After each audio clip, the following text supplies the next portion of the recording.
Hello and welcome back. I'm Lucas Goldsmith and this is episode 6 of Inside CTFC. With the men's team progressing to the next round of the EFL Trophy, the under-18s taking part in the FA Youth Cup and the long away trip to Carlisle this Saturday, there's plenty to get into. Here's what's coming up in today's show. We take a look back at the game against Norwich City under-21s. We speak to Captain Ben Tozer. We take a look at the under-18s FA Youth Cup game. We hear what Michael Duff had to say in his midweek press conference. We speak to women's footballer Sam Morris, and we take a look at this weekend's opposition.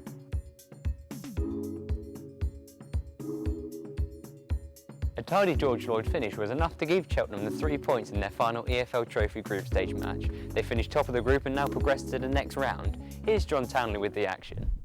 Following a 3-1 win over South Shields in the FA Cup, Cheltenham Town were back in Papa John's Trophy action against Group F leaders Norwich City under-21s. Michael Duff watched from the stands as Alex Adai made early headway down the left flank, but the Robins would have to wait until the end of the first half to carve out their best chance before the interval.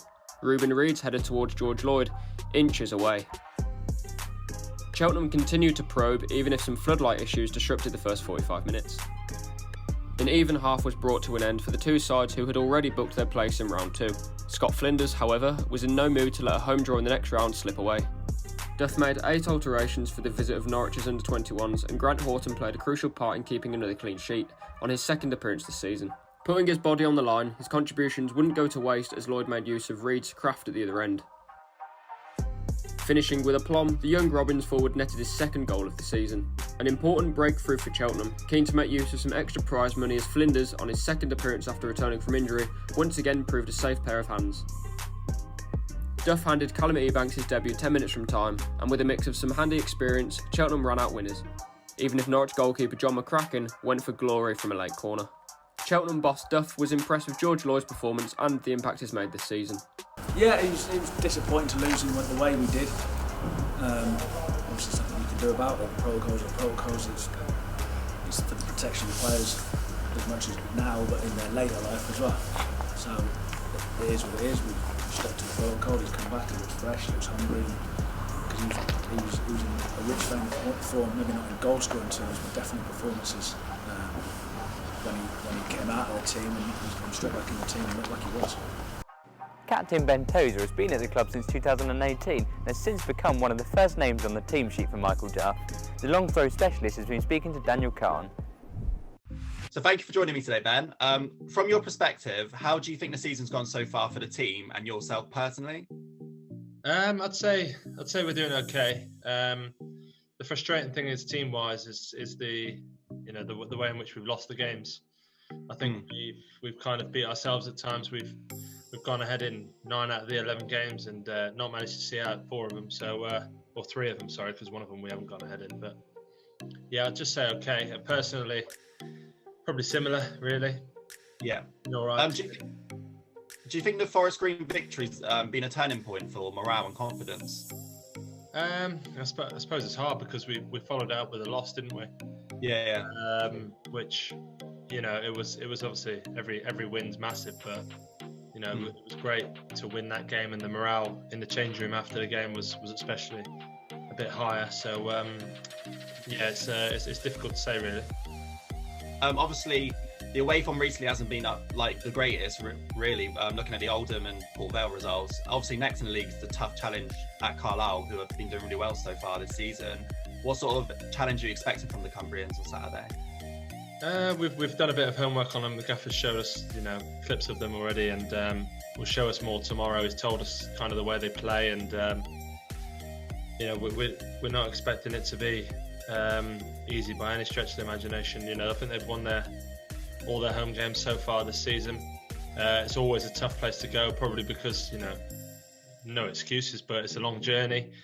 Teams mentally tend to be defeated by that, and that's obviously something we won't look to accept, because obviously last year we played them away on a Tuesday night, travelled on the day, and we beat them 1-0, so in tough conditions. So we'll be going there with the full intention of getting a good result.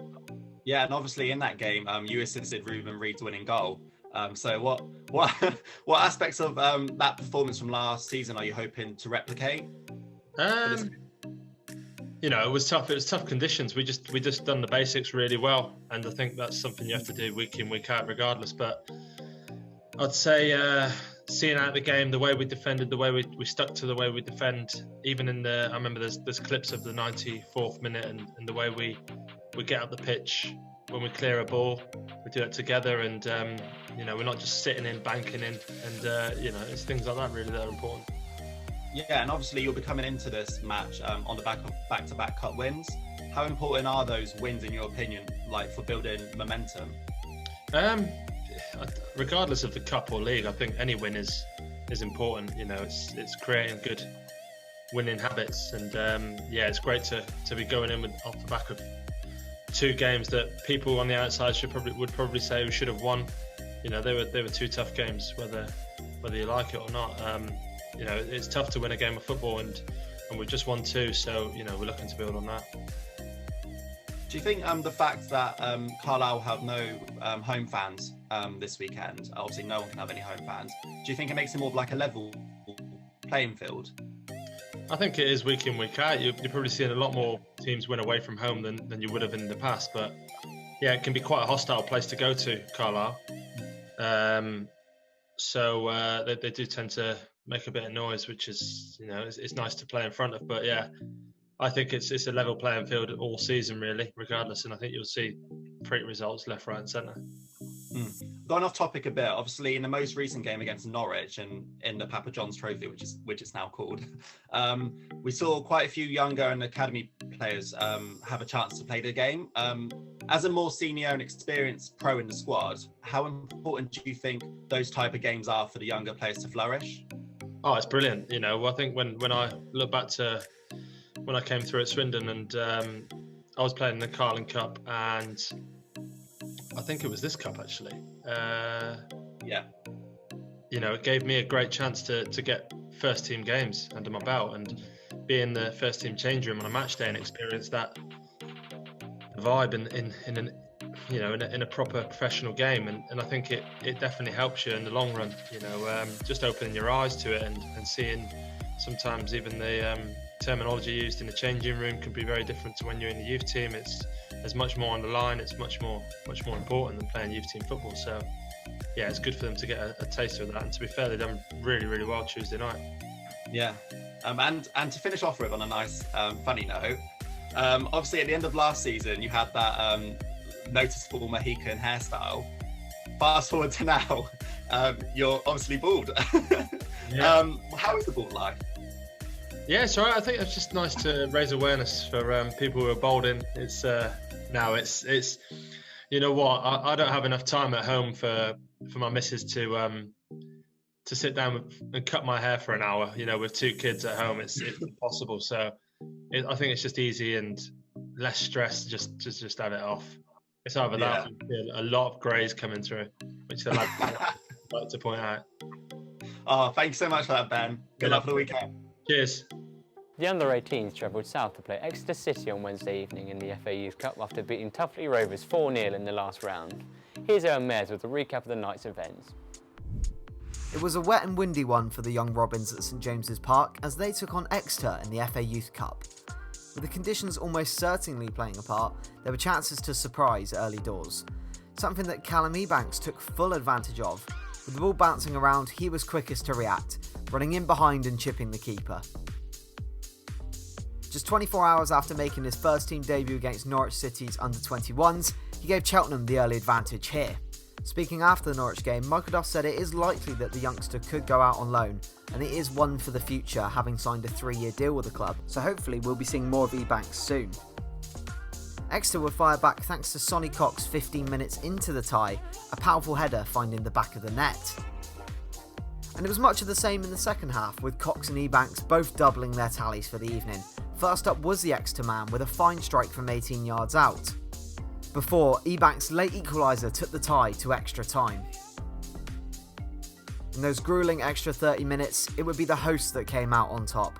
A solo effort from Ellis Johnson proving decisive with 17 minutes of extra time to follow. Speaking after the game, Pete Haynes was particularly impressed with Ebank's performance. Yeah, whirlwind sort of 24 hours for him, but it's nothing more than he deserves. He's had his ups and downs with his injuries, but he's cracked on with what he needed to do. And it's nice to see him getting some form of reward. What's certain is he'll carry on pushing and carry on developing because he wants to do as well as he can, and that's a testament to his character. But he did well last night, and then he's come with the 18s and shown why he's doing well and what he can do. So delighted for him to get his 2 goals, and it's no more than he deserves at this moment in time. Looking ahead to our away trip to Carlisle this weekend, Michael Duff has once again been speaking to the press. Here's what he had to say. Chris has got him going. He's got a bit of everything in the team. They're solid. They've got a couple of good footballers. They've got some real pace and legs in the team, and then a couple of technicians who can finish, people like Gav Riley and Alessandra. So they've got a real good mix. They've won 5 out of 5 at home, so they've got the best home record in the league. So we're under and they're second in the league, so we're under no illusions how tough it's going to be. You won there though last season. Is that something you can mention to the players and say, look, this can be done, or actually do they not need reminding of that? I don't think they need reminding with respect to Carlisle. It's not like we're going to Old Trafford, so you have to remind them of a stat from. It'll be a tough game, but I don't think they'll need a reminder of, you can beat these. We know if we turn up, we can beat anybody, but we also know it works the other way, that anyone in the league can beat you as well. So we'll have to go up there fully focused, and we'll have to be at our best to go and beat them. There's nothing more certain than that. If we're off it in any sort of, whether it's technically, tactically, physically, mentally, we'll get beat.